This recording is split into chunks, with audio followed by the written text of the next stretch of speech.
ചുമ്മാ രാവിലെ ബൈക്ക് എടുത്തുകൊണ്ട് ഇറങ്ങിയതാണ് കേട്ടോ. ചുമ്മാ എന്ന് പറയാൻ പറ്റില്ല, ഒരു റൈഡും ആവും. പിന്നെ നമ്മുടെ ബന്തെടുക്ക ബസ് ഉണ്ടല്ലോ, ആ ബസ് കുറേ നാളായി കണ്ടിട്ട്, അതിൻ്റെ വീഡിയോസും ഷൂട്ട് ചെയ്തിട്ട് കുറേ നാളായി. അപ്പോൾ പിന്നെ എന്തായാലും ഇന്നിപ്പോൾ നമ്മൾ തിരിച്ച് നാട്ടിലേക്ക് പോവുകയാണ്. സോ അതിന് മുമ്പ് അതും കൂടി ഒന്ന് ഷൂട്ട് ചെയ്ത് വെച്ചേക്കാമെന്ന് വിചാരിച്ചിട്ട് ഇവിടെ വന്നതാണ്. ആ പാലത്തിൻ്റെ അവിടെ നിന്ന് വരുന്ന വ്യൂ നല്ല രസമായിരിക്കും എന്നൊക്കെ പറഞ്ഞു. അങ്ങനെയാണ് നമ്മൾ ഇവിടെ വന്നത് കേട്ടോ. അപ്പോൾ ഇതേ നമ്മുടെ ബസ് വരുന്നുണ്ട്. അങ്ങനെ നമ്മൾ അതിൻ്റെ വീഡിയോസൊക്കെ ഷൂട്ട് ചെയ്തു. പിന്നെ പുറകെ പോയി ബാക്കിൽ നിന്നുള്ള വ്യൂവും കാര്യങ്ങളൊക്കെ എടുത്തിട്ടുണ്ടായിരുന്നു. ഇപ്പോൾ നമ്മൾ കുറേ ആയിട്ടോ ഇതിൻ്റെ വീഡിയോസൊന്നും എടുക്കാതെ, കൂടുതലും ഇപ്പോൾ പാണത്തൂർ ബസ്സിൻ്റെ വീഡിയോസാണ് കുറച്ച് കാലമായിട്ട് നമ്മുടെ പേജിൽ ഒക്കെ ഇടുന്നത്. അക്സം ഒഫീഷ്യലിനാണ് നമ്മുടെ ബസ്സിൻ്റെ ഇൻസ്റ്റാ പേജ്. അപ്പോൾ അതിൽ ഷെയർ ചെയ്യാൻ വേണ്ടിയിട്ടാണ് ഞാൻ ഈ വീഡിയോസൊക്കെ എടുത്ത് കൂട്ടുന്നത് കേട്ടോ. പിന്നെ കുറേ പേർക്കൊക്കെ തോന്നി ഇത് 24 മണിക്കൂർ ഇത് തന്നെയാണ് പണിയെന്നുള്ളത്.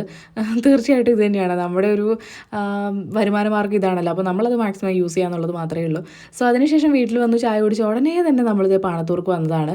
അതെന്താണെന്ന് വെച്ചാൽ കഴിഞ്ഞ ദിവസം നമ്മൾ ഈ ബസ്സിൻ്റെ, അതായത് പുതിയ ബസ്സിൻ്റെ റീൽസ് കാര്യങ്ങൾ മാത്രം തന്നെ ഷൂട്ട് ചെയ്തിട്ടുണ്ടായിരുന്നുള്ളൂ. ഈ സമയത്തിൻ്റെ കുറവ് മൂലം നമ്മളന്ന് ഒരു ഡീറ്റെയിൽഡ് വ്ളോഗ്, അതായത് അതിൽ എന്തൊക്കെ ചേഞ്ചസ് ആണ് വരുത്തുന്നതിനെക്കുറിച്ചുള്ള ഒരു ഡീറ്റെയിൽഡ് വ്ളോഗൊന്നും എടുക്കാൻ പറ്റിയിട്ടുണ്ടായിരുന്നില്ല. അപ്പോൾ ഇന്നിപ്പോൾ നാട്ടിലേക്ക് നമ്മൾ തിരിച്ചു പോകണമല്ലോ, അതിന് മുമ്പ് അതും കൂടി എടുത്ത് തീർക്കണമല്ലോ എന്ന് വിചാരിച്ചിട്ട് ഉള്ള സമയത്ത് പെട്ടെന്ന് തന്നെ സ്പീഡാക്കിയിട്ട് ആ വ്ളോഗും കൂടി എടുത്തു. പിന്നെ തിരിച്ച് വന്നിട്ട് ഇക്കാക്ക് പെട്ടെന്ന് തോന്നിയ ഒരു ഐഡിയയിൽ ചെയ്താണ് കേട്ടോ ഒരു ഇലക്ഷൻ്റെ വീഡിയോ.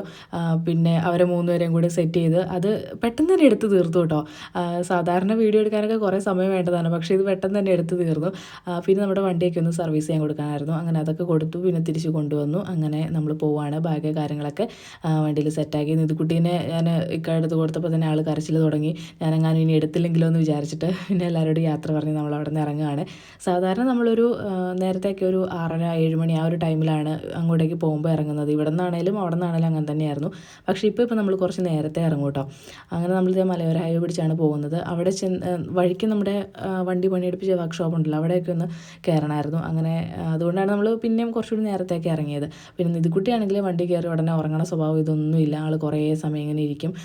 പിന്നെ ഫീഡ് ചെയ്യിച്ചാലും അങ്ങനെ ഉറങ്ങലില്ല കേട്ടോ. കുറേ സമയം ഇങ്ങനെ അലമ്പാക്കിക്കൊണ്ടിരിക്കും. അഫീന്നൊക്കെ പറഞ്ഞാൽ ഈ ഒരു ഏജിൽ അഫീനെ മാനേജ് ചെയ്യൽ ഭയങ്കര എളുപ്പമായിരുന്നു.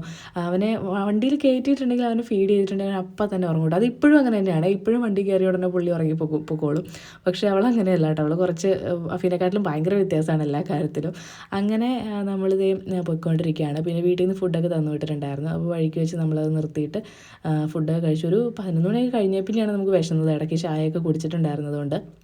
അങ്ങനെ വഴിയിൽ വേറെ ബ്ലോക്കോ കാര്യങ്ങളോ ഒന്നും കിട്ടിയിട്ടുണ്ടായിരുന്നില്ല. ഏകദേശം എല്ലാ പ്രാവശ്യം തന്നെ നമ്മൾ കുറച്ച് നേരത്തെ ഇറങ്ങാമെന്ന് വിചാരിച്ചിട്ട് വീട്ടിൽ നിന്ന് ഇറങ്ങുമ്പോൾ നല്ല ബ്ലോക്ക് കിട്ടും കേട്ടോ. അപ്പോൾ എല്ലാ പ്രാവശ്യത്തെക്കാട്ടിലും താമസിച്ചിട്ടായിരിക്കും പിന്നെ നാട്ടിലേക്ക് എത്തുന്നത്. പക്ഷേ ഈ പ്രാവശ്യം ബ്ലോക്കോ കാര്യങ്ങളോ ഒന്നും ഉണ്ടായിരുന്നില്ല. ഒരു 5 മണിയൊക്കെ കഴിഞ്ഞ സമയത്ത് നമ്മൾ വീട്ടിലേക്ക് എത്തിയിട്ടോ.